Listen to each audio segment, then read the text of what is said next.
Okay sir. நீங்கள் நேசிக்கும் மகா பரிசுத்தமுள்ள பிதாவே சுவாமி, ஆண்டவரே, இதோ இந்த அருமையான மாலை பொழுதிலே ஆண்டவரே எங்களை யாவரையும் ஆண்டவரே சுவாமி ஒரு சிறு குடும்பமாக நீ சேர்த்திருக்கிறீரே, அதற்காக உமக்கு நன்றி செலுத்துகிறேன் ஆண்டவரே. உங்க கோடான கொடி ஸ்தோத்திரம் சுவாமி. ஆண்டவரே, இங்கே 2-3 பேர் என் நாமத்தின் நிமித்தம் கூடி ஆண்டவரே என்ன நினைக்கிறீர்களோ அங்கு வருவேன் என்று சொன்ன ஆண்டவரே சுவாமி, இது எங்கள் உள்ளத்திலே என் தேவனாய கர்த்தர் பிரசன்னமாகி சுவாமி, இதோ நாங்கள் அறிந்து கொள்ளக்கூடிய இந்த தாளந்துகளை குறித்தான சத்தியத்தை ஆண்டவரே சுவாமி எங்களுக்கு முழு விவரமாக இதோ தாசன் வழியாக எங்களுக்கு கற்பிக்க வேண்டுமாய் கெஞ்சி மன்னர் ராஜா. இதோ உங்க கூடியிருக்கிற ஒவ்வொருவரையும் சுவாமியும் பாதத்தில் கொடுக்கிறேன் ஆண்டவரே. நாங்கள் தெரிந்து கொள்கிற சத்தியங்கள் எங்கள் வாழ்க்கைக்கு மிகவும் பயனுள்ளதாக இருக்கட்டும் சுவாமி. அதுக்குரிய நல்ல ஞானத்தை எங்களுக்கு கொடுங்க. என் தேவனுடைய கர்த்தரின் ஞானம் எங்களை வழிநடத்தட்டும் சுவாமி. எங்களது அறிவு ஆண்டவரே, இதை மேற்கொள்ளாமல் சுவாமி தகப்பனே, தேவனுடைய ஞானம் எங்களிடத்தில் இருக்கட்டும். பரிசுத்தாவின் எங்கள்கிட்ட பேசுங்க.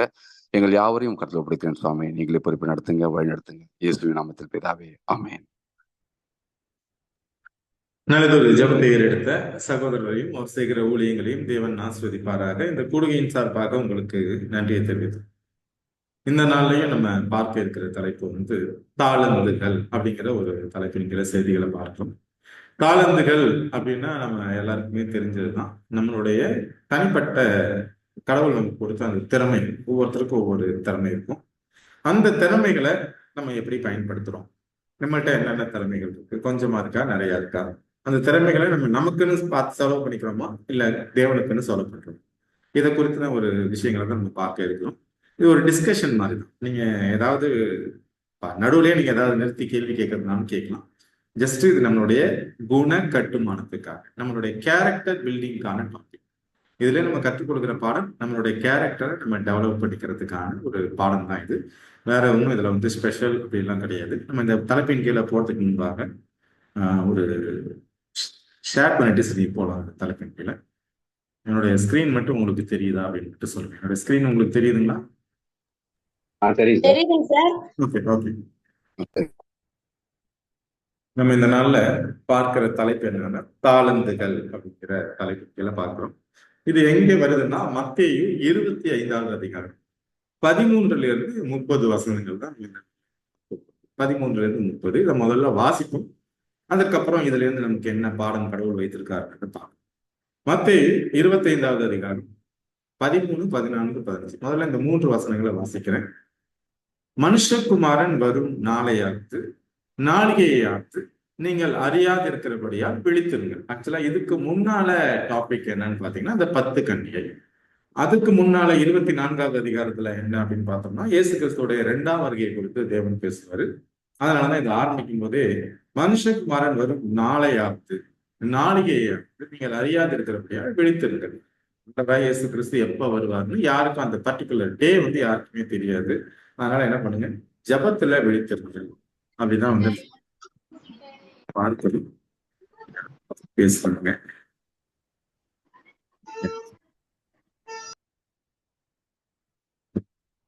அடுத்த வசனம் 14. அன்றியும் பரலோக ராஜ்யம் புற தேசத்துக்கு பிரயாணமாய் போகிற ஒரு மனுஷன் தன் ஊழியக்காரரை அழைத்து தன் ஆஸ்திகளை அவர் வசமாய் ஒப்பு கொடுத்தது போல் இருக்கிறது. அவனுடைய திறமைக்கு தக்கதாக ஒருவனிடத்தில் 5 தாளந்தும், ஒருவனிடத்தில் 2 தாளந்தும், ஒருவனிடத்தில் 1 தாளந்தும் கொடுத்து உடனே பிரயாணப்பட்டு போனோம். நம்ம இதுல என்ன பாக்குறோம்னா பரலோக ராஜ்யத்தை எதோட கம்பேர் பண்றாங்க அப்படின்னா, ஒரு மனுஷன் என்ன பண்றாரு, தூர தேசத்துக்கு போறாரு. போறதுக்கு முன்பாக தன்னுடைய சொத்துக்களை யார்கிட்ட கொடுக்குறாருன்னா தன்னுடைய ஊழியக்காரர்கிட்ட கொடுக்குறாரு. ஒவ்வொருத்தருடைய திறமைக்கு தக்கதாக ஒரு தட்டை 5 தாளந்து, ஒரு தட்டை 2 தாளந்து, ஒரு தட்டை 1 தாளந்து அப்படின்னு கொடுத்துட்டு போறாரு. அவர் வந்து தூரதேசத்துக்கு போறாரு. எப்ப வருவாருன்னு தெரியாது. சொத்துக்களை தன்னுடைய ஆஸ்திகளை பிரிச்சு கொடுத்துட்டு போறாரு ஒவ்வொருத்தட்டையும். அடுத்த 16, 17, 18, 19. 5 தாளந்தை வாங்கினவன் போய் அவைகளை கொண்டு வியாபாரம் பண்ணி வேறு 5 தாளந்தை சம்பாதித்தான். அப்படியே 2 தாளந்தை வாங்கினவனும் வேறு 2 தாளந்தை சம்பாதித்தான். 1 தாளந்தை வாங்கினவனும் போய் நிலத்தை தோண்டி தன் எஜமானுடைய பணத்தை புதைத்து வைத்தான். வெகு காலமான பின்பு அந்த ஊழியக்காரருடைய எஜமான் திரும்பி வந்து அவர்களிடத்தில் கணக்கு கேட்டான். அப்பொழுது 5 தாளந்தை வாங்கினவன் வேறு 5 தாளந்தை கொண்டு வந்து, ஆண்டவனே 5 தாளந்தை என்னிடத்தில் ஒப்புவித்தீரே, அவைகளை கொண்டு இதோ வேறு 5 தாளந்தை சம்பாதித்தேன் என்றான்.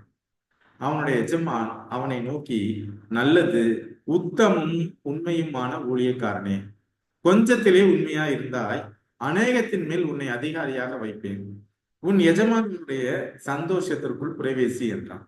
5 தாளந்து எடுத்தது. 2 தாளந்தை வாங்கினவனும் வந்து, ஆண்டவனே 2 தாளந்தை என்னிடத்தில் ஒப்புவித்தீரே, அவைகளை கொண்டு இதோ வேறு 2 தாளந்தை சம்பாதித்தேன் என்றான். அவனுடைய எஜமான் அவனை நோக்கி, நல்லது, உத்தமும் உண்மையும் உள்ள ஊழியக்காரனே, கொஞ்சத்திலே உண்மையா இருந்தாய், அநேகத்தின் மேல் உன்னை அதிகாரியாக வைப்பேன், உன் எஜமானுடைய சந்தோஷத்திற்குள் பிரவேசி என்று. 1 தாளந்தை வாங்கினவன் வந்து, ஆண்டவனே நீர் விதைக்காத இடத்தில் அறுக்கிறவரும் தெளிக்காத இடத்தில் சேர்க்கிறவருமான கடினம் உள்ள மனுஷன் என்று அறிவேன். ஆகையால் நான் பயந்து போய் உமது தாளந்தை நிலத்தில் புதைத்து வைத்தேன். இதோ உம்முடையதை வாங்கிக் கொள்ளும் என்றான். அவனுடைய எஜமான் பிரதியுத்தரமாக, பொல்லாதவனும் சோம்பனுமான ஊழியக்காரனே, நான் விதைக்காத இடத்தில் அறுக்கிறவன் என்றும் தெளிக்காத இடத்தில் சேர்க்கிறவன் என்றும் அறிந்திருந்தாயே. அப்படியானால் நீ என் பணத்தை காசுக்காரர் வசத்தில் போட்டு வைக்க வேண்டியதா இருந்தது. அப்பொழுது நான் வந்து என்னுடையதை வட்டியோட வாங்கிக் கொள்வேனே என்று சொல்லி அவனிடத்தில் இந்த தாளந்தை எடுத்து 10 தாளந்து உள்ளவனுக்கு கொடுங்கள். உள்ளவன் எவனோ அவனுக்கு கொடுக்கப்படும், பரிபூர்ணமும் அடைவான். இல்லாதவனிடத்திலிருந்து உள்ளதும் எடுத்துக்கொள்ளப்படும். பிரயோஜனமற்ற ஊழியக்காரனாகிய இவனை புறம்பான இருளிலே தள்ளி போடுங்கள், அங்கே அழுகையும் வற்கடிப்பும் உண்டாயிருது. இதுதான் வந்து இயேசு கிறிஸ்து சொல்ற ஒரு ஓமை.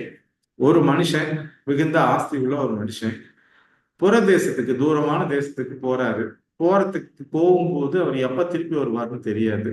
தன்னுடைய சொத்துக்களை என்ன பண்றாருன்னா, தன்னுடைய ஊழியக்காரர்கள் வசத்துல கொடுத்து வச்சுட்டு போறாரு. திரும்ப வந்து அவர் வந்து அந்த சொத்துக்களை கொடுத்ததை கேட்கும் பொழுது அதுல நிறைய வாங்கினவர் என்ன பண்றாருன்னா, நான் வந்து அதை வச்சு இன்னும் சம்பாரிச்சிருக்கேன் கொடுக்குறாரு.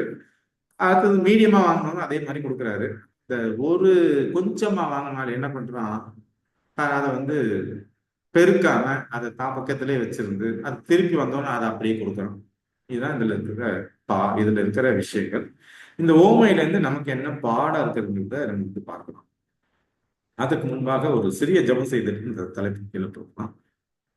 எங்களை அதிகமாய் நேசிக்கிற எங்களை அன்பு ஆளுநர்களே, இந்த நல்ல மாலை வேலைக்காக உண்மை துதிக்கிறோம், உண்மை ஆராதிக்கிறோம், நமக்கு நன்றி செலுத்துகிறோம். சாமி தேவரீர் கடந்த வாரம் முழுவதும் எங்களை பாதுகாத்து பராமரித்து சுகத்தையும் பலத்தையும் கொடுத்து இது வந்து புதிய நாளை எங்கள் வாழ்க்கைகளை கொடுத்து இந்த ஒரு சத்தியத்தை கேட்பதற்காக நாங்கள் அனைவரும் ஒன்று கூடியிருக்கிறோம். சுவாமி ஆண்டவரே, இந்த மாபெரும் இரக்கங்களுக்காக கிருபைகளுக்காக நன்றி செலுத்துகிறோம். அதோடு கூட உமக்கும் எமக்கும் நடுவில் இருக்கிற எங்களுடைய பாவங்களையும் குற்றங்களையும் குறைகளையும் மீறுதல்களையும் எங்களுடைய மனதின் எண்ணங்கள், சிந்தனைகள், பார்வை, பேச்சு, கோபம், மேட்டிமை, போட்டி, போராமை, எரிச்சல், இது போன்ற எங்களுடைய மாம்சத்தின் கிரியைகள் மூலமாக நாங்கள் செய்த தவறுகளையும் தேவ சமூகத்தில் அறிக்கையிட்டு பாவம் மன்னிக்கிறோம். தேவரீர் எப்பொழுதுமே பாவத்தை மன்னிப்பதற்கு தயப்படுத்திருக்கிறது. சுவாமி எங்களுடைய பாவங்களை மன்னித்து நாங்கள் செய்கிற அந்த சிறிய ஜெபத்தை கேட்கும். சுவாமி ஆண்டவரே, உமது சத்தியத்தை கேட்க வந்திருக்கிற எங்களை என்னுடைய வெறுமனை அனுப்பிவிடாமல் உமது சத்தியத்தை நாங்கள் புரிந்து கொள்ளவும், இந்த சத்தியத்தின் மூலமாக எங்களுக்கு என்ன பாடம் வைத்திருக்கிறோம், எங்களுடைய குணத்துல என்ன மாற்றத்தை கொண்டு வரணும் தேவன் விரும்புகிறோம், அந்த மாற்றத்தை கொண்டு வருவதற்கு இந்த டாபிக் எங்களுக்கு பிரயோஜனம் என்பதற்கு திருப்பி செய்யும். சுவாமி ஆரம்பம் முதல் கடைசி வரை தேவனுடைய பிரசன்னம் இந்த இடத்துல இருந்து எங்கள் ஒவ்வொருவரும் ஆவியானவரை கொண்டு பேசுங்க. எங்களுக்கு இருக்க குற்றம் குறைகளை எங்களுக்கு உணர்த்துங்க. சாமி நாங்கள் மாற்றிக்கொள்வதற்கு எங்களுக்கு பலத்தை தரும்படியாக செஞ்சிடும். டெக்னிக்கல் இஷ்யூஸ் எதுவும் இல்லாதபடிக்கு தேவன் தாமே இந்த கூடுகையை தலைமை ஏற்று தரும்படியாக எங்களுடைய அன்பு ஆண்டவரும் அருமை ரட்சகருமாகிய இயேசு கிறிஸ்துவின் நாமத்தில் கெஞ்சுகிறோம் நல்ல பிதாவே, ஆமென். இதுல நம்ம முதலாவது ஒரு கருத்தை பார்க்கலாம். முதல்ல நாம யாரு அப்படின்னு பார்ப்போம். நாம் யாரு அப்படின்னா, முதல்ல அந்த எஜமானன் யாரு அப்படின்னு பார்ப்போம். அந்த எஜமானன் யாருன்னா இயேசு கிறிஸ்து தான். இயேசு கிறிஸ்து தான் எஜமானன். இப்ப நாம யாருன்னா, நாம அவருடைய ஊழியக்காரர்கள். நம்மள்கிட்ட தான் தேவன் என்ன பண்றாருன்னா, அவருடைய சொத்துக்களை பிரிச்சு கொடுத்துட்டு போறார் அப்படிங்கிறத நம்ம புரிச்சுட்டோம். இப்ப 2 இதுல கேரக்டர் இருக்குது. ஒண்ணு யாரு? எஜமானன். 2வது யாரு?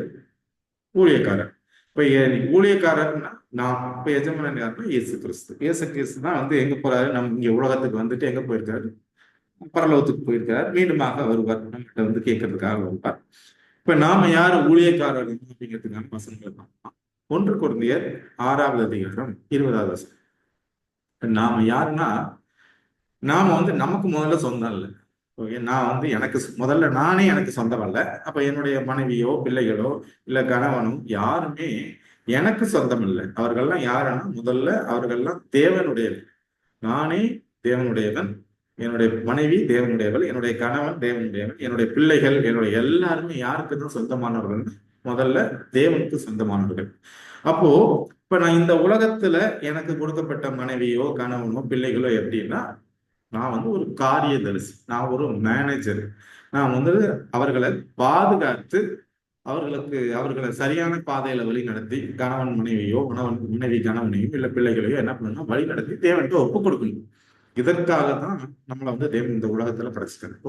நாம எல்லாம் யாருன்னா உக்ரானக்காரர்கள், ஸ்டீவர்ஷிப்னு சொல்லுவாங்க. நாம எல்லாம் உக்ரானக்காரர்கள், நம்ம மேனேஜர்ஸ். இங்க உள்ள எதுவுமே எனக்கு சொந்தமானதல்ல, முதல்ல தேவனுக்கு சொந்தமானதுங்கிற மனப்போக்கம் நம்மளுக்கு வரணும். இந்த வசனத்துல பாத்தீங்கன்னா, கிரயத்துக்கு கொல்லப்பட்டிருக்கிறேன். அப்ப நம்மளை தேவன் விலைக்கு வாங்கியிருக்கிறார். இயேசு கிறிஸ்து விலைக்கு வாங்கியிருக்கிறார். ஏன்னா நம்ம எல்லாம் பாவத்துல விழுந்தவனே நமக்கு மரணம் தான் தண்டனையா கொடுக்கப்படும். இப்போ தேவன் அந்த மரணத்திலிருந்து என்னை மீட்டு, எப்படி மீட்டு? அவருடைய ரத்தத்தை சிந்தி அவருடைய ஜீவனை கொடுத்து என்னை மீட்டிருக்கிறார். அதனால நம்மெல்லாம் யாரு? கிரயத்துக்கு கொல்லப்பட்டவர்கள், விலைக்கு வாங்கப்பட்டவர்கள். ஆகையால் தேவனுக்கு உடையவர்களாகிய உங்கள் சரீரத்தினாலும் உங்கள் ஆவியினாலும் தேவனை மகிமைப்படுத்துங்கள். முதல் நமக்கு புரிஞ்சுக்கிறது, நாம தேவனால விலைக்கு வாங்கப்பட்டிருக்கோம். ஆக்சுவலா நம்ம மரணத்துக்கு பாத்திரவான்கள். ஆனா மரணம் நமக்கு வரல. ஏன்னா அவருடைய ஜீவனால எனக்கு உயிர் கிடைச்சிருக்கு, உயிர் பிச்சை கிடைச்சிருக்கு. இதை நம்ம முதல்ல அப்படின்னு சொல்லணும். அப்ப நாமெல்லாம் யாரு? தேவனுக்கு அடிமைகள், தேவனுடைய ஊழியக்காரர்கள். நம்ம எப்படி வேணா வச்சுக்கலாம். அது மொத்தம் நம்ம தேவனுக்கு சொந்தமானவர்கள். இதுதான் இந்த வசனம், ஃபர்ஸ்ட் வசனம் சொல்லுது. அடுத்தது 1 பேதுரு 1 மற்றும் 19 வசனங்களை வாசிப்போம். உங்கள் முன்னோர்களால் பாரம்பரியமாய் நீங்கள் அனுசரித்து வந்த வீணான நடத்தை நின்று அழிவுள்ள வஸ்துகளாகிய வெள்ளினாலும் பொன்னினாலும் மீட்கப்படாமல் குற்றமில்லாத மாசற்ற ஆட்டுக்குட்டியாகிய கிறிஸ்துவின் விலையேறப்பட்ட இரத்தத்தினாலே மீட்கப்பட்டீர்கள் என்று அறிந்திருக்கிறீர்களே. அப்போ தேவன் நம்மளை எப்படி மீட்டிருக்காரு அப்படின்னா, இயேசு கிறிஸ்துவுடைய விலையேற பெற்ற ரத்தம். அவர் தேவன். தேவன் அவருடைய ரத்தத்தை சிந்தி எனக்காக, என் பாவத்துக்காக அவர் ஒரு தண்டனை அனுபவிக்கிறார். பாவத்தின் சம்பளம் மரணம். ஒரு மனுஷன் பாவம் செஞ்சா அவனை கொல்லணும், தேவனுடைய சட்டத்திட்டத்தின்படி. ஆனால் என்னை சாகடிக்காம அவர் இறந்து என்னை மீட்டிருக்கிறார். பொன்னையோ வெள்ளியோ கொடுத்து என்ன பண்ணல, அவரு மீட்கல. அழிவுள்ள வஸ்துகளை கொடுத்து மீட்கல, அவருடைய ஜீவனை கொடுத்து மீட்டிருக்கிறார். அப்ப நாமெல்லாம் யார் அப்படின்னா, அவருடைய ஆட்கள், அவருடைய ஜனங்கள், அவருடைய அடிமைகள் அப்படின்னு. 2 கொரிந்தியர் 5வது அதிகாரம் 15வது வசனம். பிழைத்திருக்கிறவர்கள் இனி தங்களுக்கென்று பிழைத்திராமல் தங்களுக்காக மரித்து எழுந்தவருக்கென்று பிழைத்திருக்கும்படி அவர் எல்லாருக்காகவும் மரித்தார் என்று நிதானிக்கிறோம். இப்ப இந்த உலகத்துல உள்ள எல்லாரும், இதுல தேவ ஜனங்கள் மட்டும்தான் அவருடைய பிள்ளைகள் அப்படிங்கிறது. தேவ ஜனங்கள் மட்டும்தான் அவருடைய பிள்ளைகள் அப்படின்னு. இந்த உலகத்துல இருக்கிற எல்லாருக்காகவும் அவர் மதிச்சிருக்காங்க. இந்த உலகத்துல உள்ள அத்தனை பேருமே தேவனுக்கான பிள்ளைகள் தான். இவங்க எல்லாத்துக்குமாக தேவன் மதித்திருக்கிறார். அதை ஒரு சிலர் புரிஞ்சுக்கிறாங்க, ஒரு சிலர் புரிஞ்சுக்கல. அப்போ நாம் யாருன்னா, நாம் நமக்கானவர்கள் அல்ல. நம்ம யாரு? நம்ம எல்லாம் தேவனுடைய ஜனங்கள், தேவனுடைய அடிமைகள், தேவனுடைய வேலைக்காரர்கள், தேவனுடைய ஊழியக்காரர்கள். எப்படி வேணா நம்ம எடுத்துக்கலாம். நம்மளை எப்படி தேவன் நமக்கு உயிர் பிச்சை கொடுத்திருக்காருன்னா, அவர் தன்னுடைய ஜீவனை கொடுத்து என்னை என்ன பண்ணிருக்காரு? ஒரு பிழைக்க வச்சிருக்காரு. மீண்டுமாக எனக்கு ஒரு வாய்ப்பை கொடுத்துருக்கிறார். ஆக்சுவலா நம்மளுடைய மிற்பதாவாகிய ஆதாம் ஏவாள் பாவம் செய்தப்பவே தேவன் அவங்க என்ன பண்ணிருக்குன்னா, ஆத்தும சரீரம் 2ஐயும் அழிச்சு அவங்க நித்திய மரணத்தை கொடுத்துருக்கணும். ஆனா தேவன் என்ன பண்றாருன்னா, நித்திய மரணத்தை அவர் எடுத்துக்கிட்டு நித்திரை மரணத்தை அவங்களுக்கு கொடுத்துருக்கிறார். இதுதான் நம்ம பார்த்த முதல் கருத்து. அப்போ அந்த எஜமானன் கிறிஸ்து, அந்த ஊழியக்காரர்கள் யாரு? நாம தான். இதை நம்மளை எப்படி தேவன் ஊழியக்காரராக இருக்காரு? அவருடைய ஜீவனை கொடுத்து நம்மளை என்ன பண்றாருன்னா, நம்மளை மீட்டு எடுத்திருக்கிறார் அப்படின்னு முதல் கருத்தா பார்த்தோம். அடுத்தது இந்த தாளந்துகள். தாளந்துகள்னு என்ன அப்படின்னா, அது பரிசுத்தாவியது. அதான் தாளந்துகள் அப்படின்னு சொல்றாரு. சொத்துன்னா அது பணம், காசு அப்படிங்கிற அர்த்தத்துல பார்க்காம, தாளந்துகள் அப்படிங்கிறது, இப்ப ரிச்சர்ட் சாருக்கு ஒரு தாளந்து கொடுக்கப்பட்டிருக்குன்னு அது ஆவியினுடைய மரம். ராஜன் சாருக்கு ஒண்ணு கொடுக்கப்பட்டிருக்குன்னா அது ஆவியினுடைய வரம். ஷியாமுக்கு ஒண்ணு கொடுக்கப்பட்டிருக்குன்னா அது ஆவியினுடைய வரம். ஒவ்வொருத்தருக்கும் தகுந்த மாதிரி தேவன் என்ன பண்றாரு, வரங்களை வந்து பிரிச்சு கொடுத்திருக்காருங்கிறத நம்ம பார்க்கலாம். இதற்கான வசனங்கள் 1 கொரிந்தியர் 12வது அதிகாரம் 7-11 வசனங்களை வாசிக்கிறோம். ஆவியினுடைய அனுக்கிரகம் அவனவனுடைய பிரயோஜனத்திற்கு என்று அளிக்கப்பட்டிருக்கிறது. எப்படி எனில், ஒருவனுக்கு ஆவியினாலே ஞானத்தை போதிக்கும் வசனமும், வேறொருவனுக்கு அந்த ஆவியினாலே அறிவை உணர்த்தும் வசனமும், வேறொருவனுக்கு அந்த ஆவியினாலே விசுவாசமும், வேறொருவனுக்கு அந்த ஆவியினாலே குணமாக்கும் வரங்களும், வேறொருவனுக்கு அற்புதங்களை செய்யும் சக்தியும், வேறொருவனுக்கு தீர்க்க தரிசனம் உரைத்தலும், வேறொருவனுக்கு ஆவிகளை பகுத்தறிதலும், வேறொருவனுக்கு பற்பல பாஷைகளை பேசுவதும், வேறொருவனுக்கு பாஷைகளை வியாக்கியானம் பண்ணுதலும் அளிக்கப்பட்டிருக்கிறது. இவைகளை எல்லாம் அந்த ஒரே ஆவியானவர் நடப்பித்து தமது சித்தத்தின்படியே அவனுக்கு என்ன பண்றாருன்னா பகிர்ந்து கொடுக்கிறார் அப்படிங்கிறத நம்ம இன்று பார்க்கலாம். திரும்ப யாராவது அப்போ வரங்கள் யார் மூலமாக மனிதனுக்கு கொடுக்கப்படுகிறது? ஆவியானவர் மூலமாக கொடுக்கப்படுகிறது. ஒவ்வொருத்தருக்கும் வரங்கள் என்ன பண்றாரு? தேவன் ஒவ்வொருத்தருக்கும் தனித்தனியா என்ன பண்றாருன்னா பிரிச்சு கொடுத்திருக்கிறாருங்கிறத நம்ம இதுல இருந்து இன்னொரு வசனம் கூட வாசி. யார் வந்து வரங்களை கொடுக்கிறது அப்படின்னு லூக்கா 24:49. என் பிதா வாக்கு தத்தம் பண்ணினதை இதோ நான் உங்களுக்கு அனுப்புகிறேன், நீங்களோ உன்னதத்திலிருந்து வரும் பலனால் தரிப்பிக்கப்படும் வரைக்கும் எருசலேம் நகரத்தில் இருங்கள் என்றார். இப்ப இயேசு கிறிஸ்து இந்த உலகத்தை விட்டு பரலோகத்துக்குள்ள போகும்போது, எல்லாரும் எருசலேம்ல இருங்க, நான் போய் என்ன பண்றேன், எனக்கு ஒரு வாக்கு தத்தத்தை கொடுத்துருக்காரு, இதை செய்வேன்ட்டு, நான் பரலோகத்துக்கு போயிட்டு உங்களுக்கு நான் அதை அனுப்புறேன்னு சொல்லிட்டு தான் என்ன பண்றாரு, இந்த பெந்தெகோஸ்தே நாள்ல ஆவியானவரை அனுப்புறாரு. அவர் வந்து அந்த பிரிவுண்ட நாவுகள் மாதிரி இந்த உலகத்துக்கு ஆவியானவர் வர்றாரு. ஒவ்வொருத்தரும் மேலே தங்கும் போது அவர்கள் வந்து நிறைய பாஷைகளை பேசுறாங்க. அன்றைய தினம் 3000 பேர் ஏறக்குறைய பேப்டிசம் எடுக்கிறாரு அப்படின்னு வந்து வாசிட்டு எப்போ சார் 4, 8 மற்றும் 7 8 வாசிட்டு 7. அவர் உன்னதத்திற்கு ஏறி சிறைப்பட்டவர்களை சிறையாக்கி மனுஷர்களுக்கு வரங்களை அளித்தார். கிறிஸ்துவனுடைய ஈவின் அளவுக்கு தக்கதாக நம்மில் அவனவனுக்கு கிருபை அளிக்கப்பட்டிருக்கிறது. இப்ப இயேசு கிறிஸ்துவுடைய இரக்கத்தினாலையும் கிருபையினாலையும் நமக்கு வந்து ஒவ்வொருத்தருக்கு தகுந்த மாதிரி என்ன பண்றதுன்னா வரங்கள் அளிக்கப்பட்டிருக்கு, கிருபை அளிக்கப்பட்டிருக்குங்கிறது வாசம். இதெல்லாம் யார் கொடுக்குறா? 1 கொரிந்தியர் 12:13. இவைகளை எல்லாம் இந்த ஒரே ஆவியானவர் நடப்பித்து தமது சித்தத்தின்படியே அவனுக்கு பகிர்ந்து கொடுக்கிறார். ஒரு மனுஷனுக்கு ஒரு வரம் கிடைக்குது அப்படின்னா என்னுடைய சொந்த திறமையினால அது கிடைக்குதா அப்படின்னா இல்லை. இதுதான் நம்ம முதல்ல புரிஞ்சுக்கணும். ஒரு மனுஷனுக்கு வந்து ஒரு பைபிள் கிளாஸ் இருக்கிறதுக்கு வாய்ப்பு கிடைக்குது, இல்ல ஒரு பிரசங்கம் பண்றதுக்கு ஒரு வாய்ப்பு கிடைக்குது, இல்ல ஒரு பாட்டு பாடுறதுக்கு வாய்ப்பு கிடைக்குதுன்னா அது யாரோ ஒருத்தர் கொடுக்குற மாதிரி இருக்கும். ஆனா பின்னாடி இருந்து இயக்குறது யாருன்னு ஆவியானவர். ஆவியானவருடைய கிருபை இல்லாம யாரும் தேவனுக்கு பிரியமா வாழ முடியாது. தேவன் அவங்களுக்கு வந்து அந்த கிடைக்காது, வரங்கள் கிடைக்காது. ஆனா அந்த வரங்களை நாம எப்படி பயன்படுத்துறோம்? எனக்கு ஒரு வரம் கொடுக்கப்பட்டிருக்குதுன்னா அந்த வரத்தை என்னுடைய பர்சனல் யூஸுக்கு நான் பயன்படுத்திக்கிறேன்னா இல்லை நான் வந்து தேவனுக்கு என்று செலவிடுகிறேன். இதுதான் நம்ம இப்ப நம்ம முதல்ல ஒரு கருத்தை பார்த்தோம். நாமெல்லாம் யாருன்னு, தேவனுடைய ஊழியக்காரர்கள். 2வது, வரங்களை யாரு கொடுக்குறா? வரங்கள் வந்து ஆவியானவரால் கொடுக்கப்படுகிறது ஒவ்வொரு மனுஷனுக்கும். அவன் ஒருவர் என்ன பண்றாரு, பிரிச்சு கொடுக்குறாரு. யார் யாருக்கு என்னென்ன வரங்கள் பிரிச்சு கொடுக்குறாரு. இப்போ நம்ம ஒரு சில கேள்விகளுக்குள்ள 2 விஷயத்த பார்த்தோம். அடுத்தது, என்னிடத்துல என்ன தாளந்து இருக்கு? முதல்ல என்கிட்ட என்ன தாளந்து இருக்குங்கிறத நான் வந்து புரிஞ்சுக்கலாம். என்கிட்ட வந்து என்ன தாளந்து இருக்கலாம்? என்கிட்ட பேச்சு திறமை இருக்கலாம், என்கிட்ட பாடுற திறமை இருக்கலாம், எனக்கு நல்ல நாலேஜ் இருக்கலாம், எனக்கு வியாக்கியானம் பண்ற திறமை இருக்கு. சிலருக்கு பேசுவாங்க, ஆனா சொல்லி கொடுக்குற திறமை ஒரு சிலருக்கு இருக்கு. ஒரு சிலர்கிட்ட பணம் இருக்கும், ஒரு சிலர்கிட்ட செல்வாக்கு இருக்கும். எத்தனையோ ஒவ்வொருத்தையும் ஒவ்வொரு விஷயங்கள் இருக்கும். படிப்பு, பதவி, அதான் செல்வாக்குன்னு சொல்றோம். பணம், அடுத்தது பேசுற திறமை, எழுதுற திறமை, பாடுற திறமை. ஒவ்வொருத்தருக்கும், ஒரு சிலருக்கு சுகமாக்குற திறமை, இந்த மாதிரி ஒவ்வொருத்தருக்கும் ஒவ்வொரு திறமைகளை தேவன் கொடுத்திருக்கிறார். அந்த திறமையை வச்சு நான் தேவனுக்கு என்று என்ன பண்றேன் அப்படிங்கிறத முதல்ல நம்ம யோசிப்போம். இன்றைக்கு இதுல கூடியிருக்கிற 10-15 பேர்ட்டையும் ஒவ்வொரு திறமை இருக்கு. அந்த திறமையை வச்சு என்னுடைய தனிப்பட்ட உலக விஷயங்களை நான் வந்து மேம்படுத்திக்கிறேன்னா, என்னுடைய வாழ்க்கை தரத்தை உயர்த்துவதற்காக நான் எனக்கு கொடுக்கப்பட்ட தாளந்த நான் யூஸ் பண்றேன்னா, இல்ல எனக்கு தேவன் கொடுத்த தாளந்த நான் தேவனுக்குன்னு செலவு பண்றேன். இதை நம்ம யோசிக்கணும். இதுதான் ஃபர்ஸ்ட் மனசுல நம்மகிட்ட வர கேள்வி.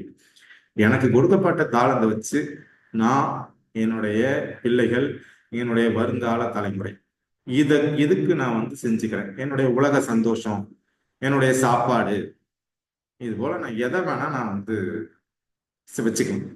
ஸோ அது என்னுடைய பர்சனல் யூஸுக்குன்னு, என்னுடைய குடும்பத்தினுடைய யூஸுக்கு என்னுடைய தாளத்தை நான் செலவு பண்றேன்னா, இல்ல தேவன் எனக்கு இந்த கொடுத்த இந்த தாளந்தை வைத்து நான் தேவனுக்கு என்று அதை செலவிடுறேன். இதை நம்ம ஒவ்வொருத்தரும் இந்த கேள்வியை கேட்டு ஃபர்ஸ்ட் கேள்வி. அடுத்தது, தேவன் ஒரு மாபெரும் பணியை நிறைவேற்றுறதுக்கு தாங்கி கொண்டிருக்கிறார். உலகம் பாவத்துல விழுந்து கிடக்குது. நிறைய பேர் யார் பக்கம் நிக்கிறாங்கன்னா அவனுடைய பக்கத்தான் நிக்கிறாங்க. பாவம் செய்து தேவ மகிமையற்றவர்களாகி ஒரு வசனம், எல்லாரும் பாவம் செய்து தேவ மகிமையற்றவர்களாகி அவன் பக்கம் நின்றுட்டு இருக்கிறோம். இப்ப இந்த நேரத்துல தேவன் ஒரு ஊழியத்தை செய்துக்கு தான் அந்த உலகத்துக்கே வந்தார். எல்லாரையும் தேவன் பக்கம் திருப்பணும், பிதாவின் பக்கம் திருப்பணும் தான் அந்த உலகத்திற்கு வந்தார்.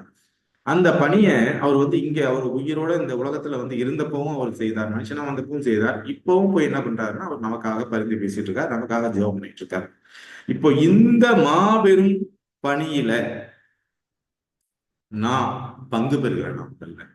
தேவன் ஒரு பணியை நிறைவேற்றிட்டு இருக்காரு, ஒரு வேலையை செஞ்சுட்டு இருக்காரு. இப்ப ஷியாம் இந்த அவருடைய அந்த என்ன சொல்ற அந்த நிறுவனத்தின் மூலமாக, அந்த நிறுவனம் சொல்றது இல்ல, அது எப்படி சொல்ற, ஒரு ட்ரஸ்ட் மூலமாக அவர் ஒரு வேலையை செய்யறாரு. ஒரு 1000 மரம் கண்டு நடுறாரு. அவர் ஒரு ஆளா நட முடியுமா? அவருடைய வாஞ்சை எப்படியாவது இந்த ஊரை பசுமையாக்கணும். ஆனா அவர் ஒரு ஆளா நிறைவேற்ற முடியாது. அப்ப என்ன பண்ண, நிறைய பேர் அவரோட போய் தோல் கொடுக்கணும். அவருக்கு அந்த ஒரு நல்ல எண்ணத்தை நம்ம நிறைவேற்றணும். நம்ம எல்லாரும் போய் சப்போர்ட் பண்ணணும். அவரை நம்மளுடைய உடை உழைப்பு வச்சோ, இல்ல பணத்தை வச்சோ, இல்ல வேற எந்த வகையிலாவது உதவி செஞ்சாதான் அவரால் அந்த காரியத்தை நிறைவேற்ற முடியும். அதே போல தேவன் ஒரு மாபெரும் பணியை இந்த உலகத்துல நிறைவேற்றுறதுக்கு முயற்சி செஞ்சு கொண்டே இருக்கிறார். அதுல நான் பங்கு பெறுகிறேன். இதுதான் நம்ம கேட்க வேண்டிய கேள்வி. இப்ப எனக்கு கொடுக்கப்பட்ட தாளத்தை வச்சு நான் இந்த உலகத்துல தேவன் ஒரு பணியை செய்யறதுக்கு ஆசைப்பட்டு செஞ்சுக்கிட்டு இருக்கிறார், காத்துக்கிட்டு இருக்கிறார்.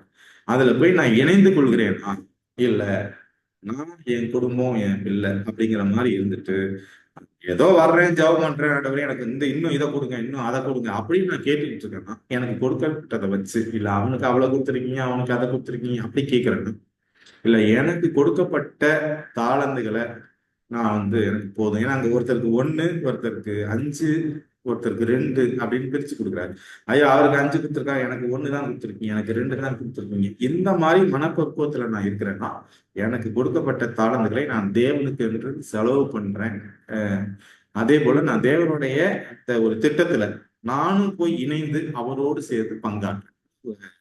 இந்த பக்கம் ஒரு பக்கம் தேவன் அவருக்காக உள்ள ஆட்கள், இந்த பக்கம் சாத்தான் அவனுக்காக உள்ள ஆட்கள். இது மாதிரி 2 குரூப் இருக்காங்க. நான் எந்த பக்கம் இந்த உலகத்துல நிக்கிறேன்? இவர் ஒரு திட்டத்துல இருக்கிறாரு, இவன் ஒரு திட்டத்துல இருக்கு.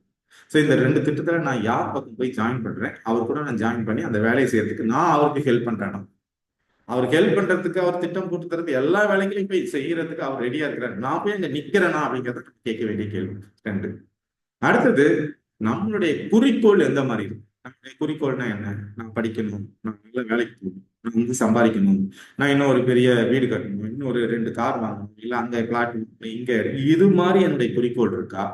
இல்ல இந்த உலகத்துல தேவன் சீக்கிரம் வராம தேவனுடைய வருகை தள்ளி போறதுக்கு என்னையாலதான், நான் ஒழுங்கா ஊழியம் செஞ்சேன்னா தேவன் சீக்கிரம் வந்துருவாரு. அப்ப நான் ஊழியம் செய்யாம நான் என்னுடைய சுயநலத்தை பார்த்துட்டு இந்த உலக வாழ்க்கையை பார்த்துட்டு இருந்தேன்னா தேவன் வருவதற்கு இன்னும் தாமதமாகும். இன்னும் எத்தனை வருஷம் ஆகும்னே தெரியாது. ஏன்னா இந்த இந்த சுவிசேஷம் உலகத்தில் உள்ள எல்லாருக்கும் மத்திய 24:15 நினைக்கிறேன் அந்த வசனம். இதுல பாத்தீங்கன்னா 14:15 வாசிக்கலாம். இது என்னன்னா, இந்த சுவிசேஷம் இந்த உலகத்துல இருக்கிற எல்லா ஜனங்களுக்கும் போனதுக்கு அப்புறம் தான் இயேசு கிறிஸ்து இந்த உலகத்துக்கு வர முடியும். அப்போ ஏன் குறிக்கோள் உலகத்தை சார்ந்து இருக்கிறதா, இல்ல ஆண்டவர் இந்த உலகத்துல சீக்கிரம் வரணுங்கிறதுக்கான வேலைகளை நான் செய்யற மாதிரி என்னுடைய குறிக்கோள் இருக்கிறதா அப்படிங்கிறது சிந்திச்சுக்கலாம். அப்ப என் குறிக்கோள் என்ன மாதிரியான குறிக்கோள்? தேவனுக்கு நான் அவருடைய திட்டத்துல போய் நான் இணைஞ்சு கொள்கிறேன், என் தாளந்தை வச்சு நான் என்ன பண்றேன், என் குறிக்கோள் எப்படி இருக்கு? இதுதான் நம்ம 4வது கருத்து. நாம் தேவனுக்கு உடன் வேலைக்காரர்களாக இருக்க வேண்டும். அவர் வேலையில நான் பங்கு பெறுகிறேன்னா, இப்ப நம்ம இருக்கிற எத்தனை 15 பேர்ல எத்தனை பேர் நம்ம பங்கு பெறுகிறோம்? நம்ம சுத்தி இருக்கிறவங்க நம்ம தேவனுடைய, நம்மளுடைய மனசு எப்படி இருக்குன்னா, இந்த ஊழியம் செய்யற வேலை பாஸ்டரோட வேலை. அப்படிதான் வந்து நம்ம யோசிக்கிறோம். சர்ச்சை எல்லாத்துலயுமே என்னன்னா ஊழியக்காரங்க அவங்களுக்கு அதுக்குன்னு அவங்க அழைக்கப்பட்டிருக்காங்க, அவங்கதான் ஊழியம் செய்யணும். ஆனா நீங்க இந்த 1 பேதுரு 2:9 வாசிச்சீங்கன்னா, நாம எல்லாருமே ராஜரிக ஆசாரியர், நம்ம எல்லாருமே அவருடைய சொந்த ஜனம். ஏன்னா இருளில் இருக்க மக்களுக்கு வெளிச்சத்தை கொண்டு போற வேலை நம்மளுடைய வேலை அப்படின்னு அந்த வசனம் சொல்லும். அப்போ இந்த வேலைக்காரர்கள் ஊழியக்காரர்களா நம்ம எல்லாரும் மாறணுங்கிறதா தேவனுடைய விருப்பம். இப்போ நான் என் தாளந்தை வச்சு என்ன பண்றேன், தேவனுடைய திட்டத்துல நான் போய் பங்கு பெறுகிறேன்னா என் குறிக்கோள் அந்த மாதிரி உயர்ந்த குறிக்கோளா இருக்கா, இல்ல என் குறிக்கோள் வந்து உலகத்தை சார்ந்து நான், என்னுடைய குடும்பம், என் பிள்ளைகள், என்னுடைய சந்தோஷம், என்னுடைய சாப்பாடு, இந்த மாதிரி நான் வந்து இருக்கிறேனாங்கிறத நம்ம ஒவ்வொருத்தரும் சிந்திச்சு பார்ப்போம். அடுத்ததாக கேரக்டர் டெவலப்மெண்ட், கேரக்டர் பெர்ஃபெக்ட்னஸ் இன் கேரக்டர்னா அந்த பூரண சர்க்குலர். என்னுடைய பிதா வந்து பூரண சர்க்குலனா இருக்கிறது போல நீங்களும் பூரண சர்க்குலனா இருக்கு. இப்ப என்னுடைய கேரக்டர் கிறிஸ்துவின் கேரக்டர் போல மாறும். இயேசு கிறிஸ்துவுடைய ஒரு ஒரு ஒரு இடத்துல ஒரு விஷயம் நடக்குது, அந்த இடத்துல வந்து இயற்கையா நம்மளை கோபப்படுத்துற மாதிரியான ஒரு நிகழ்வு நடக்குது. அது நிகழ்வு நடக்குதா இல்ல நமக்கு வைக்கப்படுகிற சோதனையா, சாத்தானா அப்படின்னு நமக்கு வைக்கப்படுகிற சோதனை, என்னுடைய கேரக்டருக்கு வைக்கப்படுகிற சோதனை. என்னை வந்து பயங்கர கோபப்படுத்துற மாதிரி, நான் எரிச்சல் அடைகிற மாதிரி, கட்டணம் தூக்குற அளவுக்கு எனக்கு ஒரு ஒரு நிகழ்வு அங்க நடக்குதுன்னா, அந்த இடத்துல நான் இயேசு கிறிஸ்துவ ரோல் மாடலா வச்சு அவர் இந்த இடத்துல இருந்தாருன்னா அவர் எப்படி அந்த விஷயத்தை அப்ரோச் பண்ணியிருப்பாரு அப்படிங்கிற மாதிரி நான் பாக்குறேன்னா, இல்ல என்னுடைய உணர்ச்சிகளுக்கு இடம் கொடுத்து நான் வந்து சண்டை போடுறேன், பிரச்சனை பண்றேனாங்கிறத நம்ம முதல்ல யோசிச்சு பார்க்கணும். எல்லாரும், நீங்களும் சரி நானும் சரி, எல்லாருமே நம்ம எல்லாம் மனிதர்கள். ஆனா அவர் இந்த உலகத்துல இருந்தப்போ அந்த பிலாத்தோட அரண்மனையில அவரை கன்னத்துல அடிக்கிறாங்க, காரி துப்புறாங்க. அந்த பிரதான ஆசிரியர்கள்ட்ட இருக்கும்போது அப்படிதான். ஏன்னா பிரதான ஆசிரியர் கேள்வி கேட்க, நீ சும்மா இருக்கிற நோய் கன்னத்துல அடிக்கிறான். எவ்வளவு தூரம் அவர் அடிச்சாலும் அவர் என்ன பண்றாருன்னா அமைதியா தான் இருக்கிறாரு. அவர் யாருன்னா தேவன். அவரை சுத்தி எத்தனை தூதர்கள் இருந்திருப்பாங்க. ஏன்னா அவர் பரலோகத்துல இருந்து வரும்போது அவர் அங்க டீல் பண்ணதே, நான் வந்து கீழே கஷ்டப்படும் பொழுது எனக்கு வந்து நீங்க கூட நிக்கணும் அப்படிங்கிற மாதிரி தான் அவர் சொல்லிட்டு வருவார். இப்போ எத்தனை தூதர்கள், ஒரு ஆளுக்கே 2 தூதர்கள்னா அவர் இந்த உலகத்துல தேவன் இந்த உலகத்துல வந்த போது கூட இருக்கிற தூதர்கள்னா எப்படி பார்த்திருப்பாங்க. ஏன்னா அந்த பார்வை அவர்களுக்கு கிடையாது, அதாவது ரோமர்கள் கிடையாது, மக்கள் கிடையாது. ஆனா இயேசு கிறிஸ்துவால அந்த தூதர்களை பார்க்க முடியும், எவ்வளவு பேர் இருந்திருப்பாங்க. அப்படிப்பட்ட தேவனை இந்த உலகத்துல இருக்கிற சாதாரண படை வீரன் கன்னத்துல அடிக்கிறான், காரி துப்புறான், சாட்டையால் அடிக்கிறான். ஆனா அவர் என்ன சகிச்சுட்டு தானே இருந்தாரு. அது போல இங்க ஒரு நிகழ்வு நடக்கும் பொழுது நான் யார ரோல் மாடலா வச்சு அந்த விஷயத்தை அப்ரோச் பண்ணேன்.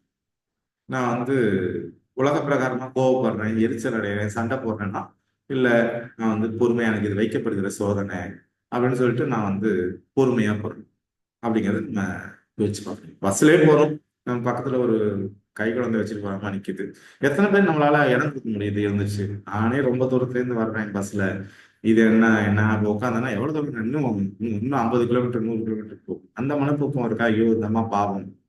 சோ ஒவ்வொரு இடத்துலையும் ஒவ்வொரு சின்ன சின்ன விஷயத்திலும் நான் தேவனுடைய கேரக்டரை வெளிப்படுத்துகிறேன்னா என்கிட்ட அந்த அந்த பூரண அந்த பூரணத்துவம் இருக்கா அப்படிங்கிறத நம்ம ஒவ்வொருத்தரும் சிந்திச்சுப்போம். ஏன்னா என்ன சொல்றாங்க அப்படின்னா, இந்த உலகத்திலேருந்து நம்ம பரலோகத்துக்கு எடுத்துட்டு போடக்கூடிய ஒரே ஒரு விஷயம் என்னுடைய கேரக்டர் மட்டும்தான், என்னுடைய குணம் மட்டும்தான் நான் பரலோகத்துக்கு எடுத்துட்டு போக முடியும். இந்த மற்ற எல்லாம் இந்த உலகத்துல நம்ம விட்டுட்டு தான் போவோம். அப்போ இந்த உலகத்திலேருந்து நான் எடுத்துட்டு போறது என்னுடைய கேரக்டர், என்னுடைய குணம், இதை மட்டும்தான் நான் பரலோகத்துக்கு எடுத்துட்டு போவேன். வேற எல்லாத்தையும் நான் இங்க விட்டுட்டு தான் போக முடியும். அந்த கேரக்டர் இருந்தா தான் என்னால பரலோகத்துக்குள்ளேயே நுழைய முடியுங்கிறத நம்ம எத்தனை பேர் புரிஞ்சிருக்கிறோம். அது மாதிரி என்னுடைய வாழ்க்கை மாறி இருக்குதா, என் சிந்தனைகள் எண்ணங்கள் மாறி இருக்குதாங்கிறத சிந்திச்சுப்போம். அப்ப நாமளும் கிறிஸ்துவை போல அந்த கேரக்டர்ல, இயேசு கிறிஸ்து இந்த பிலிப்பியர் 2:5 வாசிக்கிறது போல கிறிஸ்துவில் இயேசு கிறிஸ்துவில் இருந்த சிந்தையை உங்களிலும் இருக்க கிடவுது. இப்ப கிறிஸ்து இயேசுவில் இருந்த சிந்தையை நம்மகிட்ட வர்றதுக்கு நம்ம என்ன மாதிரியான முயற்சிகளை எடுக்கிறோம்? மேல என்னுடைய பாரம்பரிய குணங்கள், சிறு வயசுல இருந்து வர்ற குணங்கள் தான் என்னை ஆட்கொள்ளுதா, இல்ல நான் மாறி இருக்கிறாங்கிறத நம்ம சிந்திச்சுக்கலாம். அப்போ தேவன் ஒரு மனுஷன்கிட்ட, அவருடைய ஆட்கள்கிட்ட, அவருடைய ஊழியக்காரர்கள்ட்ட என்னென்ன திறமைகளை எதிர்பார்க்கிறாருன்னா, முதல்ல நல்ல அறிவாற்றல் மிகுந்தவர்களாக எதிர்பார்க்கிறாரு. ஒரு விஷயத்த சொல்றோம்னா அதை புரிஞ்சுக்கணும், தெளிவா புரிஞ்சுக்கணுங்கிறது எதிர்பார்க்கிறாரு. அவரிடத்துல என்ன அன்பு இருந்துச்சோ, அவர் எப்படியாப்பட்ட தேவன், கர்த்தர் கர்த்தர் மகா கிருபையும் மகா இரக்கமும் கிருபையும் சத்தியம் உள்ள தேவன், நீடிய பொறுமையும் சத்தியம் உள்ள தேவன் நம்ம வாசிக்கிறோம். இங்க யாத்திரா 32வது அதிகாரத்துல வாசிக்கிறோம். அப்போ அவரிடத்துல இருந்த அன்பு, அவரிடத்துல இருந்த சிந்தை ஒவ்வொரு மனுஷன்ட்டையும் வரணுங்கிறது தான் தேவனுடைய எதிர்பார்ப்பு. இப்போ தன்னுடைய பிள்ளை, தான் ஊழியக்காரன் எப்படி இருக்கணும்னா நல்லா இன்டெலிஜென்டா இருக்கும், சொல்றத தெளிவா புரிஞ்சுக்கணும். அவரிடத்துல அன்பு இருக்கிறது நம்மள்ட்டையும் இருக்கணும். நாம யாருடைய கட்டுப்பாட்டுல இருக்கணும்? ஆவியானவருடைய கட்டுப்பாட்டுல இருக்கணும். ஆவியானவருடைய கட்டுப்பாட்டுல இருக்கிறோம் அப்படின்னா, எனக்கு கோபமே வரக்கூடாது, நான் எரிச்சலே அடையக்கூடாது, என்கிட்ட போட்டி பொறாமை இருக்கக்கூடாது, எனக்கு ஆவியின் கனி அந்த 9 இருக்கணும், மாம்சத்தின் கிரியை எதுவுமே இருக்கக்கூடாது. இது தேவனுடைய எதிர்பார்ப்பு. சோ இப்படி எல்லாம் இருந்தாதான் நம்மளால பரலோகத்துக்குள்ள கால் அடிக்க முடியும், கால் எடுத்து வைக்க முடியும். இல்ல உங்களைதான் நான் கடவுளா கும்பிடுறேன், நான் வீட்டுக்கு வந்து பக்கத்து வீட்டுக்கார்ட்ட சொல்ல, இல்ல நான் வேற மாம்சத்தினுடைய எல்லாத்துலயும் நான் ஈடுபடுவேன் அப்படிங்கிறது மாதிரி நம்ம இருந்தோம்னா நம்மளால பரலோகத்துக்குள்ளேயே நுழைய முடியாது. இப்போ நான் வந்து யாருக்குள்ள இருக்கணும்னு எதிர்பார்க்கிறேன்னா ஆவியானவருடைய கட்டுப்பாட்டுக்குள்ள. அடுத்தது, எனக்கு கொடுக்கப்பட்ட பொருளாதார ஆசீர்வாதத்தை நான் எப்படி செலவு பண்ணுவேன்? அது நான் கஷ்டப்பட்டு சம்பாரிச்சது, நான் அது வந்து எனக்கு மட்டும்தான் அப்படி நான் செலவு பண்றேன்னா, இல்ல தேவன் இதை வந்து மற்றவர்களுக்கும் கொடுக்கறதுக்காக தான் கொடுத்திருக்கிறாருங்கிற மனப்போக்கு என்கிட்ட வருதாங்கிறத நீங்களும் நானும் சிந்திச்சு பார்க்கணும். ஏன்னா யோபு சொல்லுவாரு, என்னுடைய தெருவுல வந்து ஒரு சப்பானியும் கிடையாது, ஒரு குருடனும் கிடையாது, நான் சப்பானிக்கு காலா இருந்தேன், குருடனுக்கு கண்ணா இருந்தேன் அப்படின்னு சொல்லுவார். இந்த அளவுக்கு அவரை வந்து அந்த தேவன் என்ன பண்ணாருன்னா என் சன்மார்க்கன் உத்தமன் அப்படின்னு சர்டிபிகேட் இருக்கிறார். அப்ப எனக்கு இருக்கிற தேவன் கொடுத்த பொருளாதார ஆசீர்வாதத்தை நான் எனக்காக மட்டும் வச்சுக்கிறேன்னா அதை தேவனுக்கென்று நான் செலவு பண்ணட்டாங்கிறத நம்ம வந்து சிந்திச்சு பார்க்கணும். அடுத்தது, ஊக்கமான முயற்சி. என்னோட கேரக்டர் மாறல, என்னால மாற முடியல, நேற்று செஞ்ச தப்பை இன்னைக்கு செஞ்சுட்டு திருப்பி மன்னிப்பு கேட்கிறேன் கடவுள்கிட்ட, திருப்பி அதே தப்பை நாளைக்கு செய்யறேன், மன்னிப்பு கேட்கிறேன், திருப்பி அதே தப்பு. சோ அப்ப என்னையால என்னுடைய கேரக்டரை மாத்திக்கவே முடியல, நான் அதே பாவத்திலே தான் கிடக்குறேன், அதே மாதிரி தான் இருக்கிறேன் அப்படின்னா அதற்காக நான் என்ன முயற்சி பண்றேன்? அதற்காக நான் தேவனத்துல ஜெபிக்கிறேன்னா என் கேரக்டர் மாறணும் அப்படின்னு நம்ம யாராவது ஜெபிக்கிறோமா? என் ஜெபத்துல எனக்கு என்னுடைய கேரக்டர் மாறணும், நான் பாவம் செய்யக்கூடாது, நான் கோவப்படக்கூடாது இப்படின்றதுக்காக நம்ம யாராவது ஜெபம் பண்றோமா? இல்ல ஆண்டவரே எனக்கு பிரச்சனை, என் குடும்பத்துல சமாதானம் இல்லை, எனக்கு ப்ரொமோஷன் கிடைக்கணும், எனக்கு வேலை கிடைக்கணும், எனக்கு காலேஜ்ல சீட்டு கிடைக்கணும், இந்த மாதிரி நான் ஜெபம் பண்றேன் அப்படிங்கிறத நம்ம ஒருத்தரும் சிந்திச்சுட்டோம். அப்போ என் கேரக்டர் மாறுறதுக்கு நான் என்ன பண்ணணும்னா ஊக்கமான முயற்சியை நானும் எடுக்கணும், தேவன்ட்டையும் அதை ஜெபத்தின் மூலமாக கேட்கணுங்கிறது நம்ம வந்து புரிஞ்சுக்கிற விஷயம். அடுத்தது விழிப்புணர்வு. விழிப்புணர்வுனா பாவத்தை பத்தின விழிப்புணர்வு. இதை பத்தி நம்ம எந்த அளவுக்கு நம்மகிட்ட இருக்கு, நம்மகிட்ட சுய கட்டுப்பாடு இருக்கா? இந்த விஷயத்த பார்க்க கூடாது. இப்போ நிறைய நேரத்துக்கு பாத்தீங்கன்னா பஸ்ல சினிமா பாட்டு கேட்க கூடாதுன்னு நினைப்போம். பஸ்ல போகும்போது பாத்தீங்கன்னு வச்சுக்கோங்க, அப்பதான் சினிமா பாட்டு போகும். நமக்கு தெரிஞ்ச பாட்டா எப்போ கேட்ட பாட்டா இருக்கும். மனசு வந்து பாத்தீங்கன்னா அதை கேட்டு இருக்கும், கேட்க கூடாதுன்னு நினைச்சாலும் காதுல கேட்க, வீட்டுக்கு வந்து அது வாயில ஹம் பண்றது மாதிரி வருது. எத்தனையோ தேவனுடைய பாட்டு இருந்தாலும் நமக்கு வந்து அந்த பாட்டு தான் நம்மளுடைய ஞாபகத்துல வந்து அதான் நம்மளை அறியாமலே வாயில வந்து நிறைய விஷயம் எனக்கும் சரி உங்களுக்கு சரி. அப்போ என்கிட்ட சுய கட்டுப்பாடுக்கு நான் எந்த அளவுக்கு ஸ்டெப்ஸ் என்னுடைய சைட்ல இருந்து நான் தேவன் எப்பவுமே உதவி செய்யறதுக்கு ரெடியா இருக்கிறார், கையை பிடிக்கிறதுக்கு ரெடியா தான் இருக்கிறார். அப்போ நான் வந்து அவர் கையை பிடிக்கிறதுக்கு ரெடியா இருக்கிறேன். என்கிட்ட சுய கட்டுப்பாடு வருதா, அதற்காக ஜெபம் பண்றாங்க அப்படிங்கிறதெல்லாம் நம்ம சிந்திச்சு பார்க்கணும். இப்போ தேவன் தன்னுடைய ஊழியக்காரர்கள் எப்படி இருக்கணும் அப்படிங்கிறத எதிர்பார்க்கிறார். இல்ல இன்டெலிஜென்டா இருக்கு, அது தேவன் கொடுத்துருக்காரு எல்லாத்துக்கும். அடுத்தது நல்ல ஒரு சின்ன விஷயத்த சொன்னா அதை புரிஞ்சுக்கிற அளவுக்கு அவருடைய கேரக்டர், அவருடைய அன்பு எப்படி இருக்கணும் அதே மாதிரி நம்ம கிட்ட இருக்கணும். ஆவியானவர் என்கிட்ட இருக்கணும், ஏதோ கொஞ்சம் கொஞ்சம் இருக்கக்கூடாது. முழுமையான கட்டுப்பாட்டுக்குள்ள நான் ஆவியானவருடைய கட்டுப்பாட்டுக்குள்ள நீங்க ஒப்படைக்கணும். என்கிட்ட ஏதோ கொஞ்சம் ஒப்பு கொடுக்குறேன், ஒரு சில விஷயத்த நான் இருக்கிறேன் அப்படி இருக்கக்கூடாது. முழுமையானது பூர்ண சர்க்குணம் தான் ஆகலாம், 100% மாறும். அப்ப ஆவியானவருடைய கட்டுப்பாட்டுக்குள்ள ஒவ்வொரு மனுஷனும் இருக்குன்னு எதிர்பார்க்கிறார். அடுத்தது, எனக்கு கொடுக்குற பொருளாதார ஆசீர்வாதத்தை நான் எப்படி எனக்கு மட்டும் வச்சுக்கிறேன்னா அதை தேவனுக்கு என்று செலவிடுகிறதுங்கிறத நம்ம யோசிச்சு பார்க்கணும். அடுத்தது, பாவத்தை மேற்கொள்வதற்கு ஊக்கமான முயற்சி இருக்கணும், பாவத்தை பத்தின விழிப்புணர்வு, கரெக்டா ஜெபம் பண்ணணும். எவ்வளவு நேரம் நம்ம ஜெபம் பண்ணணும்? யூஸ்வலா ஒரு நாளைக்கு வந்து தானியல் 5 முறை ஜெபம் பண்றேன் சொல்லுவார், தாவீது 3 முறை ஜெபம் பண்றேன்னு சொல்றாரு. சோ இவங்க எல்லாம் வந்து நம்ம முற்பிதாக்கள், அவங்களோட நம்ம பிஸியான மக்கள் கிடையாது. தாவீது ராஜா, பேர் என்ன, தானியல் வந்து ராஜாவுக்கு அடுத்த லெவல் இருக்கிறவரு. சோ அவ்வளவு பிஸியான ஆட்களே இவ்வளவு நேரம் ஜெபம் பண்ணிருக்காங்க. அட்லீஸ்ட் நம்மளால 2 வேலை ஜெபம் பண்ண முடியுதா?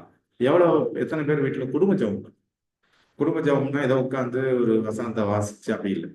குடும்ப ஜெபத்துல ஒரே ஒரு வசனத்தை எடுத்து அதை பத்தி டிஸ்கஸ் பண்ணி ஒரு 10 நிமிஷம் 5 நிமிஷம் அதை பத்தி டிஸ்கஸ் பண்ணி அப்புறம் ஒரு பாட்டு இது மாதிரி ஒரு வசனம் அதை பத்தின டிஸ்கஷன், ஒரு அதிகாரம் படிக்க கூடாதுன்னு சொல்லி ஒரே ஒரு வசனம் இல்ல 2 வசனம், அந்த 2 வசனத்தை மட்டும் படிச்சு நம்ம டிஸ்கஸ் பண்ணி ப்ரேயர் பண்ணி ஒண்ணு காலையிலயோ இல்ல ஈவினிங்கோ ஏதோ ஒரு வகையில குடும்ப ஜெபம் நம்ம வீட்டுல எத்தனை பேர் வீட்டுல நடக்குது அப்படிங்கிறத நம்ம சிந்திச்சு பார்த்தோம். அது மாதிரி எவ்வளவு நேரம் ஜெபம், 1 நிமிஷமா 2 நிமிஷமா, தூங்கி எந்திரிச்ச உடனே தனி ஜெபம் எத்தனை பேர் பண்ணுறோம், அதற்கப்புறம் குடும்ப ஜெபம் எத்தனை பேர், ஒவ்வொரு விஷயத்தை செய்யறதுக்கு முன்னாடி நம்ம தேவன்கிட்ட ஜெபம் பண்ணிட்டு செய்யறோம். நம்மகிட்ட எந்த அளவுக்கு சுய கட்டுப்பாடு இருக்கு. ஸோ இந்த விஷயங்கள் எல்லாம் தேவன் தன்னுடைய ஊழியக்காரர்கள்ட்ட எதிர்பார்க்கிறார். இப்போ நீங்களும் நானும் ஊழியக்காரர்கள், நம்ம கிட்டையும் தேவன் என்ன பண்றாருன்னா இந்த விஷயங்கள் தான் எதிர்பார்க்கிறார். இப்படியெல்லாம் இருந்தாதான் யோவான் 3 அதிகாரம் 11 தேவன் தம்முடைய ஒரே பெயரான குமாரனை விசுவாசிக்கிற எவனும் அவன் கெட்டு போகாமல் நித்திய ஜீவனை அடையும்படிக்கு அவரை தந்தருளி இவ்வளவாய் உலகத்தில் அனுப்புகிறார். இப்போ அண்ட சராசரத்தை படைத்த தேவன் அவருக்கு இருக்கிற ஒரே பேரான குமாரனை உலகத்துக்கு நமக்காக கொடுத்திருக்கிறாருன்னா நாம அந்த இடத்துக்கு இந்த கேரக்டர் நம்மளால வெளிப்படுத்தினா மட்டும்தான் போக முடியும். வெறும் பிதாவே, இயேசுவே, ஏசப்பா அப்படின்னு ஒரு வாயின் வார்த்தைகளை மட்டும் நம்மளால சொல்றது மூலமாக நம்மளால பரலோகத்துக்குள்ள போக முடியுமா அப்படின்னா நாம பூர்ண சன்பூர்ணா மாறணும். நம்ம பரிசுத்தத்துக்குமே பரிசுத்தம் அடையணும். பரிசுத்தம் இல்லாமல் ஒருவரும் தேவனை தரிசிக்க முடியாது அப்படின்னு அப்போ நாம ஃபுல் அந்த கேரக்டருக்குள்ள வரணும். அதற்கான முயற்சிகளை நம்ம எந்த அளவுக்கு எடுக்கிறோங்கிறது யோசிச்சு யோவான் 15:5 நானே திராட்சை செடி, நீங்கள் கொடிகள். ஒருவன் என்னிலும் நான் அவனிலும் நினைத்திருந்தால் அவன் மிகுந்த கனிகளை கொடுப்பான். என்னை அல்லாமல் உங்களால் ஒன்றும் செய்ய முடியாது. அப்போ என்னையால கனி, இந்த ஆவியின் கனி தான் அதுக்கு இதுல வர்ற கனி. அப்போ ஆவியின் கனியை நான் கொடுக்கணும்னா நான் தேவனோட எப்பவுமே சேர்ந்தே இருக்கணும். அவரோட எப்பவுமே தொடர்புல இருக்கணும். எத்தனை நேரம், எவ்வளவு நேரம் அவர் கூட தொடர்புல இருக்கணும். அவர் கூட எப்பவுமே தொடர்புல இருக்கணும். தொடர்பு எல்லைக்கு வெளியில இருக்கிறோமாங்க சிந்திச்சு அப்போ அவரோடு நம்ம எப்பவுமே சேர்ந்து அந்த தேவனும் நான் அந்த அவர் கூட நம்ம பேசிக்கிட்டே இருந்தா மட்டும்தான் என்னால என்ன பண்ண முடியும், கனி கொடுக்க முடியும். இல்லைன்னா கொடுக்க முடியாது. ஏன்னா பக்கத்துல எதிராளி நிற்கிறான். ஒரு செகண்ட்ல நம்ம கவுத்துருவோம். பட் தாவீதை கவுத்துருக்கலாம். இந்த பக்கம் பாத்தீங்கன்னா ஏவாள், எத்தனை பேர் நமக்கு பெரிய பெரிய ஆட்களை பார்க்க தப்பிச்சு வந்தது யோசேப்பு, அடுத்தது தானியேல், இது மாதிரி ஒரு சிலரை தவிர பெரிய பெரிய ஆட்கள் எல்லாத்துக்குமே என்ன பண்றாங்க, ஏதோ ஒரு வகையில அவங்க கவுத்துறாங்க. பேதுரு கீழே விழுந்துட்டாரு. மோசேவை கூட அந்த கல்மறையை பார்த்து அடிக்கும் போது பேச சொன்னா அவர் என்ன பண்ணுவாங்க, கோபத்துல அடிச்சுட்டு வரும். பெரிய பெரிய ஆட்கள் எல்லாமே தவறு செய்திருக்கும் போது நம்ம இப்ப எப்பவுமே நம்ம தேவனோடு சேர்ந்து இருந்தா மட்டும்தான், அவருடைய கையை பிடிச்சுக்கிட்டு இருந்தா மட்டும்தான் என்னால என்ன பண்ண முடியும், கனி கொடுக்க முடியும். அப்படி இல்லைன்னா அவன் ஒரு செகண்ட், அதனால அவன் கர்ச்சிக்கிற சிங்கம் போல எவனை விழுங்கலாம் என்று வகை தேடி சுற்றி திரிகிறான்னு. அப்ப நம்மளை எப்படிதான் வக்கீல தள்ளுன்னு பார்த்துக்கிட்டே இருந்தாங்க. நமக்குன்னு ஒவ்வொருத்தருக்கும் ஒரு டிசைனை ரெடி பண்ணி இவனை எப்படி அடிக்கலாம், அவனை எப்படி அடிக்கலாம், அந்த மாதிரி திட்டம் போட்டு நம்ம பின்னாடி சுத்திக்கிட்டே இருக்கிற ஒருத்தனை நம்ம ஜெயிக்கணும்னா நம்ம என்ன பண்ணணும்னா எப்பொழுதுமே தேவனோடு சேர்ந்து இருக்கும். அப்போ தேவனுடைய ஊழியக்காரனாக இருக்க வேண்டும் என்று வாஞ்சிக்கிறவர்களுக்கு இருக்க வேண்டிய நான் தேவனுடைய ஊழியக்காரன், நான் தேவனுடைய பிள்ளை அப்படின்னு சொல்றோம். நம்ம இப்ப நமக்குன்னு ஒரு சில குணங்கள், இந்த குண கட்டுமானத்திற்காக, இந்த கேரக்டர் பில்டிங்காக நான் என்னென்ன ஸ்டெப்ஸ் எடுக்கிறேன் அப்படிங்கிறதான் நம்ம சிந்திச்சு பார்க்க வேண்டிய விஷயம். இன்னும் நம்ம மெயின் தலைப்புக்கு வரல. முதல்ல ஊழியக்காரர்கள்னா யாரு, அந்த ஊழியக்காரர்களா இருக்கிறதுக்கான என்னென்ன குண லட்சணங்கள், அடுத்தது எனக்கு கொடுக்கப்பட்ட தாளந்துகளை நான் எப்படி பயன்படுத்துகிறேன், இதை தான் நம்ம இவ்வளவு இருப்போம். சரி, அடுத்தது இப்ப எனக்கு ஒரு தாளந்து இருக்கு. அதுல இருக்கிற நம்ம வச்சே பேசிக்கிறோம். ஷியாம் இருக்கிறாரு, ஷியாமுக்குன்னு ஒரு பேச்சு திறமை இருக்குன்னு வச்சுக்கோங்களேன். பேசுவார், மேடை பேச்சு பேசுவார், மற்றவங்களை கவர்ற மாதிரியான ஒரு பேச்சு பேசுவார். அந்த பேச்சை வச்சு அவர் தேவ ஊழியத்தை செய்கிறாரா, இல்ல தனக்கான ஊழியத்தை செய்து உலகத்துக்கு தேவையான விஷயங்கள், தனக்கான விஷயங்கள், தன்னுடைய பெருமை, தன்னுடைய மற்ற விஷயங்களுக்காக அவர் அவருடைய பேச்சு திறமை யூஸ் பண்றாரா, நான் என்னுடைய பேச்சு திறமை யூஸ் பண்றேன், இல்ல தேவனுக்காக என்னுடைய திறமையை, என்னுடைய தாளந்தையை நான் யூஸ் பண்றேன். இப்ப அந்த மனுஷன் மாதிரி ஒரு தாளந்தை வாங்கி அதை போய் புதைச்சி வச்சுக்கிட்டு என் தாளந்தை எனக்கு கொடுக்கப்பட்டிருக்கு, அந்த தாளந்தை நான் எனக்குள்ளே வச்சுக்கிட்டு நான் அதை வச்சு தேவனுக்கு ஊழியம் செய்யாம நான் அப்படியே மறைச்சு வச்சுக்கிறேன்னா இல்ல அந்த திறமையை வச்சு நான் வந்து தேவ ஊழியத்தை செய்யறேன். நான் ஒரு செல்வாக்கான ஆள். என் செல்வாக்கை வச்சு மற்ற காரியங்களுக்கு நான் காரியத்தை செஞ்சுக்கிறேன்னா, இல்ல என் செல்வாக்கை வச்சு தேவனுக்கு என்று எனக்கு ஒரு செல்வாக்கு கிடைக்குது, ஒரு பதவி கிடைக்குதுன்னு வச்சுக்கோங்க. செல்வாக்கு மீன்ஸ் பதவி. அந்த பதவியை வச்சு நான் தேவ ஊழியத்தை செய்யறேன்னா, இல்ல என் ஊழியத்தை எனக்கான விஷயங்களை பார்த்துக்கிறேன்.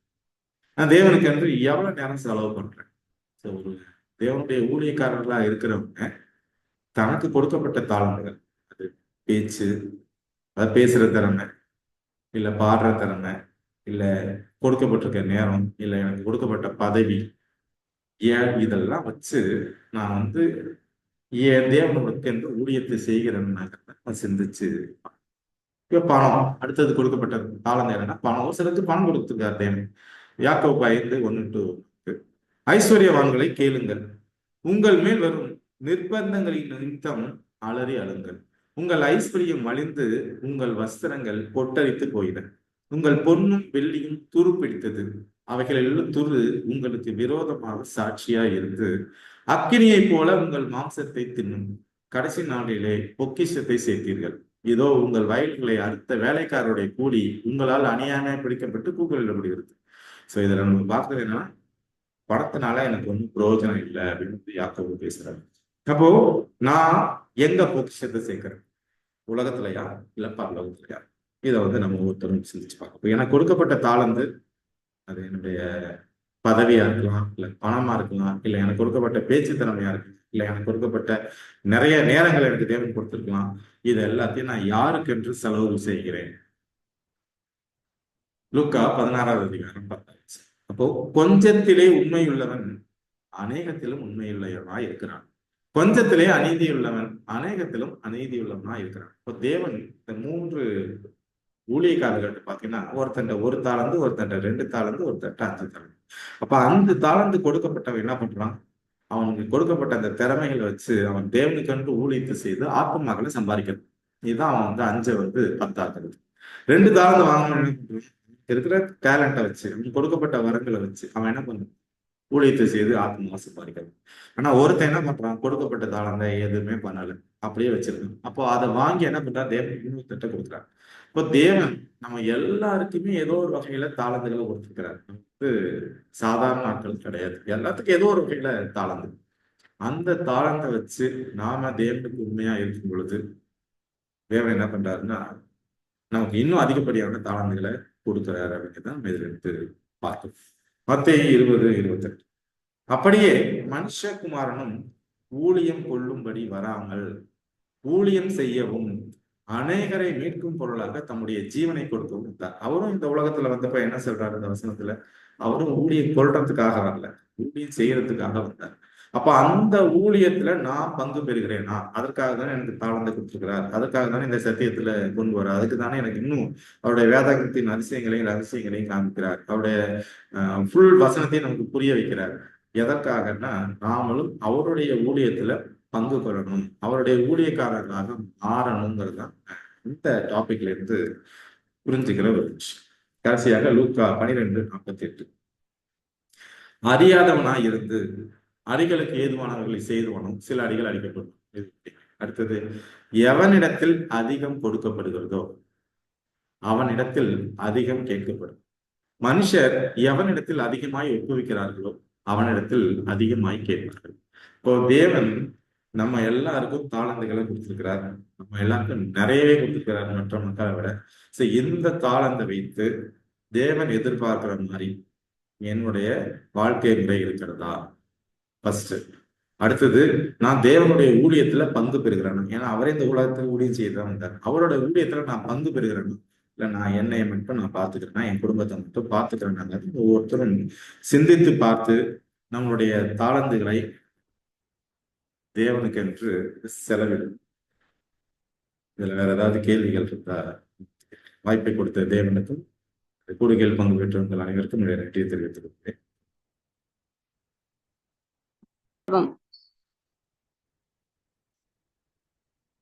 நேற்றும் என்றும் என்றும் மாறாதவரே, அளவற்ற கிருபையினாலே எங்களை ஆண்டு கொண்டிருக்கிற அன்புள்ள கர்த்தாவே, இந்த நல்ல இரவு வேளையிலே தகப்பனே இது உம்முடைய சத்தியத்தை நாங்கள் கேட்கும்படியாக நீங்க எங்களுக்கு கிருபை செய்திருக்கீங்க. அதற்காக நன்றி செலுத்துகிறோம் ஆண்டவரே. தாளந்துகளை குறித்து பார்க்கும் பொழுது தகப்பனே, நாங்கள் எங்களுக்கு நீர் கொடுத்த அந்த தாளந்தை நாங்கள் பெருக்கத்தக்கவர்களாக வாழத்தக்க கிருபை நீ தரும்படியாக கூட கெஞ்சி செபிக்கிறோம் தகப்பனே. ஆண்டவரே, இதோ ஒரு தாளந்தை வாங்கினவன் மண்ணிலே புதைத்து போட்டான் என்று வேதத்திலே பார்க்கிறோம். அப்பொழுது இல்லாதவனிடமிருந்து உள்ளதும் எடுத்துக்கொள்ளப்படும் என்று நாங்கள் வேதத்திலே பார்க்கிறோம் சுவாமி. நாங்கள் அந்தபடியான வாழ்க்கை வாழாமல் எங்களுடைய இரக்கமுள்ள தேவனுக்கு, அன்புள்ள தேவனுக்கு, திறமை நிறைந்த தேவனுக்கு நன்றி சொல்லக்கூடிய மக்களாக வாழும்படியாக நாங்கள் முன்மாதிரியான வாழ்க்கையை நடத்த பரிசுத்த ஆவியானவரை கொண்டு நீர் எங்களை வழிநடத்த வேண்டுமாய் கூட உம்மிடத்துல கெஞ்சி செபிக்கிறோம் ஆண்டவரே. இதோ மீதி 2 பேர் தங்களுக்கு கொடுத்த தாளந்தை 2 மடங்காக பெருக்கி தன்னுடைய எஜமானனிடம் பாராட்டு பெற்றது போல தகப்பனே, நீர் எங்களுக்கு கொடுத்த தாளந்துகளை ஆண்டவரே நாங்கள் பிரயோஜனமான வழியிலே பயன்படுத்தி எஜமானனாகிய உம்மிடம் நாங்கள் பரிசை பெறக்கூடிய மக்களாக வாழத்தக்க கிருபையை நீர் எங்களுக்கு கொடுக்கும்படியாக கூட உம்மிடத்துல கெஞ்சி செபிக்கிறோம். அதற்கு பரிசுத்த ஆவியானவர் துணை அதிகமாய் தேவை என்பதை நாங்கள் அறிந்திருக்கிறோம் சுவாமி. தகப்பனே, அதற்கு ஏற்றபடி எங்களுடைய ஜீவியம் நீர் அமைத்து கொடுக்க வேண்டுமா கூட கெஞ்சுகிறோம் தகப்பனே. இதோ இந்த சத்திய வசனங்களை ஆண்டவரே விதைத்த மகனுக்காக இந்த வெள்ளியில வருகிறோம் சுவாமி.